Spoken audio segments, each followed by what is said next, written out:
Subscribe कीजिए हमारे channel को और बेल आइकॉन को दबाइए हमारी लेटेस्ट वीडियो सबसे पहले देखने के लिए।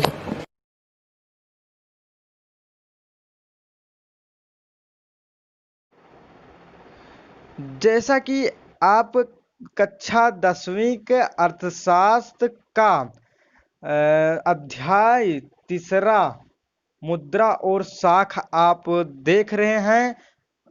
माने इसका आप देख रहे हैं अभ्यास प्रश्न देख रहे हैं और इसका बुक का मैं वीडियो बना चुका हूं। उसका पार्ट 1 का मैं लिंक डिस्क्रिप्शन में दे दूंगा और पार्ट 1 में आप पार्ट 2 का पा सकते हैं, वैसे आप उसमें पा सकते हैं। और ज़्यादा टाइम ना लेते हुए हम प्रश्न को शुरुआत करते हैं और यहाँ से हम शुरुआत करेंगे। संक्षेप में लिखिए मुद्रा और साख, जैसा कि आप पढ़ चुके हैं। निम्नलिखित प्रश्नों के उत्तर दीजिए। अब पहला प्रश्न देखिए। जोखिम वाली परिस्थितियों में ऋण कर्जदार के लिए समस्याएं खड़ी कर सकता है, स्पष्ट कीजिए। ये आपका 3 नंबर में क्वेश्चन आ सकता है, आपको लिखना पड़ेगा। अब यहाँ लिखेंगे जैसे हमारी रोजमर्रा की जिंदगी में बहुत सी गतिविधियों में ऐसे बहुत से सौदे होते हैं जहां किसी न किसी रूप में ऋण को प्रयोग होता है। ग्रामीण क्षेत्रों में कर्ज की मुख्य मांग फसल उगाने के लिए होती है। किसान ऋतु के आरंभ में फसल उगाने के लिए उधार लेते हैं। किसान कब उधार लेते हैं? ऋतु के आरंभ में, और फसल तैयार हो जाने पर उधार चुका देते हैं। किंतु यदि किसी वजह से फसल बर्बाद हो जाती है तो कर्ज अदायगी संभव हो जाती है, माने कर्ज बढ़ना शुरुआत हो जाता है। ऐसी परिस्थिति में किसान अपनी जमीन का कुछ हिस्सा बेचने को मजबूर हो जाता है। जैसा कि आप अगर बुक का कहानी याद होगा तो सपना की कहानी को आप याद कर सकते हैं। और इसी प्रकार इस जोखिम वाली परिस्थितियों में कर्जदार के लिए ऋण लेने से कई समस्याएं उत्पन्न हो जाती हैं और उसकी कमाई बढ़ने के बजाय उसकी स्थिति और बदतर हो जाती है। अब हम प्रश्न संख्या दूसरा देखेंगे। मुद्रा आवश्यकताओं के दोहरे संयोग की समस्या को किस तरह सुलझाती है, अपनी ओर से उदाहरण देकर समझाएं। अब जैसे देखेंगे, वस्तु विनिमय प्रणाली में मुद्रा का प्रयोग किए बिना सीधे वस्तुओं का आदान प्रदान किया जाता है। ऐसी स्थिति में मांगों का दोहरा संयोग होना आवश्यक था। मांगों का दोहरा संयोग होना आवश्यक माने कि कोई व्यक्ति अगर गेहूं लेना चाहता है तो वो चावल और गेहूं लेने को राजी हो आपस में, माने एक दूसरे अदला बदली में तब कर सकते हैं। उदाहरण के लिए यदि किसी कपड़ा व्यापारी को चावल चाहिए तो उसे ऐसे किसान को खोजना होगा जो चावल के बदले कपड़ा खरीदना चाहता है। इस समस्या का समाधान मुद्रा का प्रयोग करके किया जाता है। मुद्रा मांगे के दोहरे संयोग की समस्या को समाप्त कर देती है। मुद्रा विनिमय प्रक्रिया में मध्यस्थता का काम करती है। इसे विनिमय का माध्यम भी कहा जाता है। विनिमय के माध्यम किसे कहा जाता है? आपके 1 नंबर में आ सकता है क्वेश्चन, और आपको याद रखना चाहिए कि विनिमय के माध्यम मुद्रा को कहा जाता है। जैसा कि आप प्रश्न संख्या हम तीसरा को शुरुआत करेंगे। और अतिरिक्त मुद्रा वाले लोगों और जरूरतमंद लोगों के बीच बैंक किस तरह मध्यस्थता का काम करता है? उत्तर, अतिरिक्त मुद्रा वाले व्यक्ति अपनी मुद्रा को बैंकों में अपने नाम से खाता खोलकर जमा कर देते हैं। बैंक ये निक्षेप स्वीकार करता है और इस पर सूद भी देते हैं। और इसी तरह लोग लोगों की मुद्रा बैंकों के पास सुरक्षित रहती है और इस पर सूद मिलता है। लोगों को इसमें से जब चाहे मुद्रा निकालने की सुविधा भी प्रदान की जाती है। बैंक इस जमा राशि का केवल 15% हिस्सा नकद के रूप में अपने पास रखते हैं। बैंक जमा राशि के प्रमुख भाग को कर्ज देने के लिए इस्तेमाल करते हैं। विभिन्न आर्थिक गतिविधियों के लिए कर्ज की बहुत मांग रहती है। बैंक लोगों को कर्ज देता है, उन पर ब्याज लगाता है और इस प्रकार बैंक दो गुटों के बीच मध्यस्थता का काम करता है। आप प्रश्न संख्या 4 देखेंगे। 10 रुपए के नोट को देखिए और इसके ऊपर क्या लिखा है, क्या आप इस कथन की व्याख्या कर सकते हैं? अभी मैं आपको 10 रुपए का नोट दिखा रहा हूं। जैसा कि आप 10 रुपए का नोट आप देख रहे हैं और आपको इस कथन का व्याख्या कर सकते हैं, माने इस कथन का ऊपर क्या लिखा है, क्या आप इस कथन का व्याख्या कर सकते हैं? जैसे लिखा है भारतीय रिजर्व बैंक, लिखा देखिए, आप गौर करेंगे तो लिखा है। और हम देखें, अब इसको सॉल्व करेंगे। और 10 रुपए के नोट के ऊपर लिखा है भारतीय रिजर्व बैंक। इसका अर्थ है कि भारतीय रिजर्व बैंक केंद्रीय सरकार की तरफ से करेंसी नोट जारी करता है। और भारतीय रिजर्व बैंक किसके तरफ से जारी करता है? आप लिख सकते हैं कि केंद्र सरकार की तरफ से। भारतीय कानून के अनेक अनुसार, माने भारतीय कानून के अनुसार किसी व्यक्ति या संस्था को मुद्रा जारी करने की इजाजत नहीं है।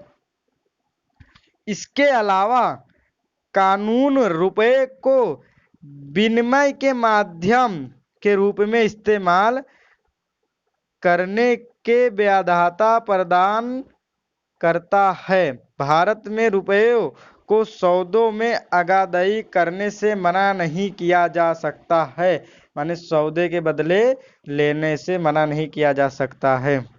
भले उसके पास छुट्टा ना हो तो मना कर सकता है भैया, मजबूरी में। और हम अब नोट का कोई बात नहीं है, अब इसे खत्म करते हैं और हम देखेंगे। आप प्रश्न संख्या 5 को देखेंगे तो हमें भारत में ऋण के औपचारिक स्रोतों को बढ़ाने की जरूरत क्यों है? अब आप इसका उत्तर आराम से अगर लिख सकते हैं, अगर इसे पढ़ेंगे। औपचारिक स्तर पर ऋण देने वालों की तुलना अनौपचारिक खंड के ज्यादातर ऋणदाता कहीं ज्यादा ब्याज कर वसूल करते हैं, माने ऋण देने वाला ज्यादा वसूल करता है और इसी प्रकार अनौपचारिक स्तर पर लिया गया ऋण कर्जदाता को कहीं अधिक महंगा पड़ता है। अधिक ब्याज से कर्जदार की आय का अधिकतर हिस्सा ऋण उतारने में खर्च हो जाता है और इससे ऋण का बोझ बढ़ जाता है। व्यक्ति ऋण के फंदे में जकड़ सकता है। इन सभी कारणों से भारत में ऋण के औपचारिक स्रोतों को बढ़ाने की आवश्यकता है। बैंकों और सहकारी समितियों को ज्यादा कर्ज देना चाहिए। इसके जरिए लोगों की आय बढ़ सकती है, क्योंकि फिर बहुत से लोग विभिन्न जरूरतों के लिए सस्ता कर्ज ले सकेंगे। सस्ता और समर्थ के अंदर कर्ज देश के विकास के लिए अति आवश्यक है। देश के विकास के लिए कौन सा कर्ज आवश्यक है? आप लिख सकते हैं सस्ता और समर्थ के अंदर का कर्ज देश के विकास के लिए आवश्यक है। आप देखेंगे प्रश्न संख्या 6। गरीबों के लिए स्वयं सहायता समूह के संगठनों ने पीछे मूल विचार क्या है? अच्छा, संगठनों के पीछे मूल विचार क्या है? अपने शब्दों में व्याख्या कीजिए। आप क्वेश्चन को बढ़िया से पढ़ने की कोशिश करिए ताकि लिखने में दिक्कत ना पड़े आपको। भारत के सभी ग्रामीण बैंक मौजूद नहीं है। सभी ग्रामीण क्षेत्रों में बैंक मौजूद नहीं है। जहां वे जहां है वहां भी बैंक से कर्ज लेना माने साहूकार से कर्ज लेने की अपेक्षा ज्यादा मुश्किल है। ऋणाधार की कमी होने के कारण भी गरीब परिवार बैंकों से ऋण नहीं ले पाते हैं। इसलिए गरीब लोग महाजनों से ऋण लेते हैं जो ब्याज की दरें ऊंची रखते हैं। गरीबों को इस हालात से बचने के लिए ऋण देने के नए तरीकों को अपनाने की कोशिश की गई है। आत्मनिर्भर गुटों के संगठन के पीछे यही विचार है। इन गुटों को सरकार ऋण देता है और इस ऋण को उतारने की जिम्मेदारी भी गुट की ही होती है। आत्मनिर्भर गुट कर्जदारों को ऋणाधार की कमी की समस्या से उबारने में मदद करते हैं। उन्हें समस्या अनुसार विभिन्न लक्ष्यों के लिए एक यथोचित ब्याज दर पर ऋण मिल जाता है और इससे गांव के पुरुष व महिलाएं स्वावलंबी बन जाते हैं। गुट के नियमित बैठकों के जरिए लोगों को एक नया माध्यम मिलता है जहां वे तरह तरह के सामाजिक विषयों, स्वास्थ्य, पोषण, हिंसा इत्यादि पर चर्चा कर पाते हैं। अब आप पर संख्या 7 को देखेंगे। 7, क्या कारण है कि बैंक कुछ कर्जदारों को कर्ज देने के लिए तैयार नहीं होता है? अब आप इसे जरूर पढ़ लीजिए, 2 नंबर में आ सकता है। बैंक लिखा था, बंक लिखा, उसमें बैंक कुछ कर्जदारों को कर्ज देने के लिए तैयार नहीं होते हैं जो कर्जदार ऋण की शर्तें पूरी नहीं कर पाते हैं। अब आप ऋण की शर्तें देखेंगे, पाते हैं बैंक उन्हें कर्ज नहीं देता है। ब्याज दर संपत्ति और कागजात की मांग और भुगतान के तरीके, इन सबको मिलाकर ऋण की शर्तें कहा जाता है। बैंक ऋण से औपचारिकता है। अगर औपचारिकताएं पूरी ना हो बैंक ऋण नहीं दे पाता है। और अब हम पर संख्या 8 को देखेंगे। भारतीय रिजर्व बैंक अन्य बैंकों की गतिविधियों पर किस तरह नजर रखता है, यह जरूरी क्यों है? आप देखिएंगे।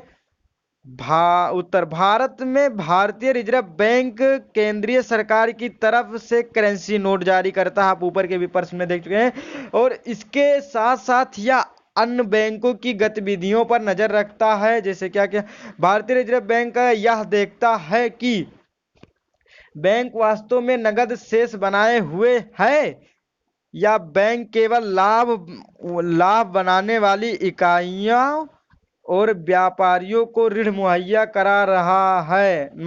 नहीं करा रहा है, बल्कि छोटे किसानों, छोटे उद्योगों, छोटे कर्जदारों को भी ऋण दे रहा है। उस समय पर बैंकों को आरबीआई को यह जानकारी देनी पड़ती है, RBI reserve bank of India, वह कितना और किनको ऋण दे रहे हैं, उनकी ब्याज की दरें क्या है। यह इसलिए जरूरी है ताकि ऋण की सुविधा सभी को मिलती रहे। विकास में ऋण की भूमिका का विश्लेषण कीजिए। हमारे जीवन की बहुत सी गतिविधियों में ऐसे बहुत से सौदे होते हैं जहां किसी न किसी रूप में ऋण का प्रयोग होती है। ऋण उधार से हमारा तात्पर्य या एक सहमति से है, जहां उधारदाता कर्जदार को धन, वस्तुएं, सेवाएं मुहैया कराता है और बदले में कर्जदार से भुगतान करने का वादा लेता है। और ऋण उत्पादक को कार्यशील पूंजी की जरूरत को पूरा करता है, उसे उत्पादन के कार्यशील खर्चे तथा उत्पादन को समय पर खत्म करने में मदद करता है। इसके जरिए वह अपना कमाई बढ़ा पाता है और इस स्थिति में एक महत्वपूर्ण सकारात्मक भूमिका अदा करता है। और जैसा कि आप उसका कहानी पढ़े होंगे, सलीम का कहानी अगर याद हो आपको, तो उसमें सकारात्मक पहलू अदा करता है ऋण भी। और आप 10वीं का माने 10वां प्रश्न देखेंगे, मानव को एक छोटा व्यवसाय करने के लिए ऋण की जरूरत है। मानव किस आधार पर यह निश्चित करेगा कि उसे यह ऋण बैंक से लेना चाहिए या साहूकार से? चर्चा कीजिए। अब हम चर्चा करें हैं तो आप देख लीजिए क्या चर्चा किया हूं। मानव को, मानवे लिखा हूं, मानव को एक छोटा व्यवसाय शुरू करना है, इसलिए वह ऋण किससे ले? इसके लिए उसे दो ऋण स्थितियों की तुलना करनी होगी। यदि वह साहूकार से ऋण लेगा तो साहूकार अधिक ब्याज की दर पर ऋण देगा। वह नाजायज तरीके से अपने पैसे वापस लेने की कोशिश कर सकता है। उसकी गतिविधियों पर देखरेख करने वाली कोई संस्था नहीं है। और यदि बैंक से ऋण लेगा तो सीमित ब्याज पर ऋण मिलेगा, इसके जरिए उसकी आय बढ़ सकती है। बैंक से सस्ता और समर्थ के अंदर कर्ज मिलता है, इसलिए मानो अपने व्यवसाय के लिए बैंकों से कर्ज लेना चाहेगा। और हम प्रश्न संख्या 11 को देखेंगे। भारत में 80% किसान छोटे किसान हैं जिन्हें खेती करने के लिए ऋण की जरूरत होती है। का बैंक छोटे किसान को ऋण देने से क्यों हिचकिचा सकते हैं? खा वे दूसरे स्रोत कौन हैं जिनसे छोटे किसान कर्ज ले सकते हैं? उदाहरण देकर स्पष्ट कीजिए कि किस तरह ऋण की शर्तें छोटे किसानों से प्रतिकूल हो सकती है। सुझाव दीजिए कि किस तरह किसानों को सस्ता ऋण उपलब्ध कराया जा सकता है। और आप का पहले देखेंगे, मैंने सॉरी हम गलत तेरा पढ़ दिए, वो पहले का क्वेश्चन देखते हैं। बैंक छोटे किसानों को ऋण देने से क्यों हिचकिचाते हैं? आप उसका उत्तर देखेंगे। बैंक छोटे किसानों को ऋण देने से इसलिए हिचकिचाते हैं क्योंकि छोटे किसान ऋण की शर्तें पूरी नहीं कर पाते हैं। ऋण के लिए ऋणाधर उनके पास सर्वदा अभाव रहता है। अब मैं ऋणाधर का आप कह सकते हैं संपत्ति या भूमि। और फिर दूसरा देखेंगे खा का देखेंगे आप।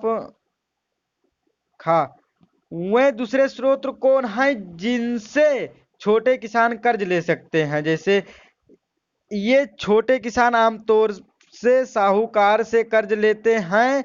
ये साहूकार को बिना ऋणाधर के कर्ज दें तो किंतु ब्याज की दरें अधिक रखते हैं, माने बिना ऋणाधर के कर्ज देते हैं तब भी वो ब्याज की दरें अधिक रखते हैं। और अब हम गा प्रश्न को देखते हैं।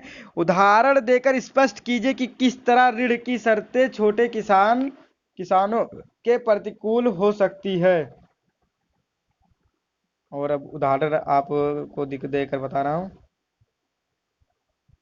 गा ऋण की शर्तें छोटे किसानों के प्रतिकूल हो सकती है। ब्याज दर, संपत्ति और कागजात की मांग और भुगतान के तरीके आदि ऋण की शर्तें होती हैं। उदाहरण, यदि किसान ऋण लेना चाहते हैं तो उसे ये शर्तें पूरी करनी होगी। उसे वह कागजात देने पड़ेंगे जो उसके वेतन, संपत्ति आदि का रिकॉर्ड दिखाते हैं। यदि जिन किसान के पास ये चीजें नहीं है तो ऋण नहीं मिल सकती है। और अब हम प्रश्न संख्या गा को देखेंगे। क्या कह रहा है भैया? सुझाव दीजिए किस तरह छोटे किसान को सस्ता ऋण उपलब्ध कराया जा सकता है। और आप देखेंगे छोटे किसान को सस्ता ऋण उपलब्ध कराया जा सकता है। इसके लिए सहकारी समितियों को स्थापना की जा सकती है जैसा कि आपने पढ़ा था, आखिरी पार्ट में होगा, पार्ट 3 में, वीडियो में आप जाकर देख सकते हैं। सहकारी समितियों, ये सहकारी समितियां किसानों, बुनकरों, औद्योगिक मजदूरों इत्यादि के सस्तों दामों पर ऋण उपलब्ध करा सकती हैं। सहकारी समितियां कृषि उपकरण खरीदने, खेती तथा व्यापार करने, मछली पकड़ने, घर बनाने और तमाम अन्य किस्म के खर्चे के लिए ऋण उपलब्ध कराती हैं। अब हम पर संख्या 12 को देखेंगे। पर संख्या 12 को आप देखेंगे का परिवार की ऋण अधिकांश जरूरतें अनौपचारिक से पूरी होती है। अब इसमें आप जैसे गांव के परिवारों की कह सकते हैं, तो ग्रामीण परिवारों की ऋण कह सकते हैं आप। और जिसका देखिए आप, और फिर आप देखें, ऋण की लागत ऋण का बोझ बढ़ाती है। माने ऋण फंदा इसमें दिया गया है। माने कि ऋण फंदा को आप समझ सकते हैं कि मौसम के कारण अगर फसल खराब हो जाता है तो वही ऋण फंदा में फंस जाता है किसान। जैसा कि आपको याद होगा, शांति की जो उसमें दिया गया था उदाहरण, कि उसका मूंगफली का फसल खराब हो जाता है। और फिर गा देखेंगे, केंद्रीय सरकार की ओर से करेंसी नोट जारी करता है। अभी ऊपर की में 10 की नोट में दिखाया था, उसमें आपको बताया था कि भारतीय रिजर्व बैंक, आरबीआई जो होता है, वो केंद्र सरकार की ओर से नोट जारी करता है। और गा देखेंगे, बैंक बैंक पर देने वाले ब्याज से ऋण पर अधिक ब्याज लेते हैं। माने जो जमा किया गया बैंक पर, थोड़ा उस पे भी तो ब्याज देते हैं बैंक वाले, तो उससे ज्यादा ऋण पे उससे ब्याज लेते हैं, जिससे ऋण पे देते हैं। और फिर संपत्ति है जिसका मालिक होता है कि वह ऋण लेने के लिए गारंटी के रूप में इस्तेमाल करता है। जब तक ऋण चुकाता नहीं है उसका हो जाता, मान लीजिए। तो ऋणाधर अभी आपको ऊपर बताया था, जैसे संपत्ति को आप कह सकते हैं, देख लीजिए संपत्ति ऋणाधर आपको लिखा है। और अब हम यहाँ देखेंगे पर संख्या 13 को। देखिए, बस पर संख्या 13 को आप देखेंगे, सही उत्तर चयन करें। स्वयं सहायता समूह में बचत और ऋण संबंधी अधिकतर निर्णय लिए जाते हैं।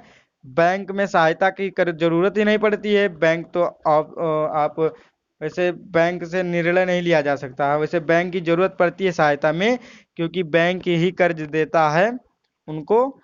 गैर सरकारी संस्था आप कह सकते हैं, जो बड़े बड़े संपत्ति जो होते हैं जमींदार, उनके द्वारा थोड़ी नहीं किया जाता है, सदस्यों के द्वारा होता है। फिर खा देखेंगे, ऋण के औपचारिक स्रोतों में शामिल नहीं है। देखेंगे आप, बैंक तो औपचारिक में है, और सहकारी समिति देखेंगे तो वो भी है। और जो मालिक है ये नहीं होगा, क्यों मालिक जो होता है, मालिक जो कर्ज देता है वो औपचारिक नहीं, अनौपचारिक में आ जाता, सॉरी, औपचारिक में तो ये आता है कहने सहकारी समिति और बैंक आता है। अब हम अतिरिक्त परियोजना कार्यकलाप, ये तो अब आप इसको करने की जरूरत नहीं है हम लोगों को, लेकिन थोड़ा बहुत कर लें ताकि हम लोगों को वो दिक्कत ना पड़े। थोड़ा बहुत क्वेश्चन भी आ भी सकता है। प्रश्न 1 को देखते हैं। नीचे दी गई तालिका शहरी क्षेत्र के विभिन्न लोगों के व्यवसाय दिखाती है। इन लोगों को किन उद्देश्यों के लिए ऋण की जरूरत हो सकती है? रिक्त स्तंभों को भरें। और मैं इसे नहीं पढ़ूंगा, आपको उत्तर दिखा दूंगा, ज्यादा लंबा हो जाएगा वीडियो नहीं तो। और ये आपका उत्तर जैसा है, देखेंगे आप, व्यवसाय निर्माण मजदूर अपनी आकस्मिक आवश्यकताओं को पूरे करने के लिए, माने कि अपनी औजार खरीदने के लिए, और भी थोड़ा बहुत खर्चा के लिए भी उधार ले सकता है। कंप्यूटर शिक्षित स्नातक छात्र कंप्यूटर खरीद पर अपना व्यवसाय खोलने के लिए, आप तो सब लोग लोकवाड़ी भी खोलने के लिए भी खरीद सकते हैं और उधार ले सकते हैं। माने सरकारी सेवा में नियोजित व्यक्ति घर बनाने, बच्चे की पढ़ाई हेतु और शादी के लिए भी ले सकता है। दिल्ली में प्रवासी मजदूर, ताकि वह अपनी झुग्गी बना सके, प्रवासी है तो अपना घर या फिर किराए पे ले सके, आप कह सकते हैं। घरेलू नौकरानी, दैनिक आवश्यकताओं की पूर्ति के लिए, अगर बीमार है तो उसके लिए हो सकता है। मेला में जाने के लिए, अपने रिश्तेदार में जाने के लिए भी जरूरत के लिए ले सकती है। और छोटा व्यापारी सामान खरीदने के लिए लेगा और अपने धंधे को बढ़ाने के लिए। ऑटो रिक्शा चालक, वह ताकि वह टैक्सी खरीद सके, जैसे 3 पहिया अगर साइकिल रिक्शा वाला है तो वो सोचेगा कि ई रिक्शा चल गया है टुक टुक ही, तो वो खरीदने का सोचेगा।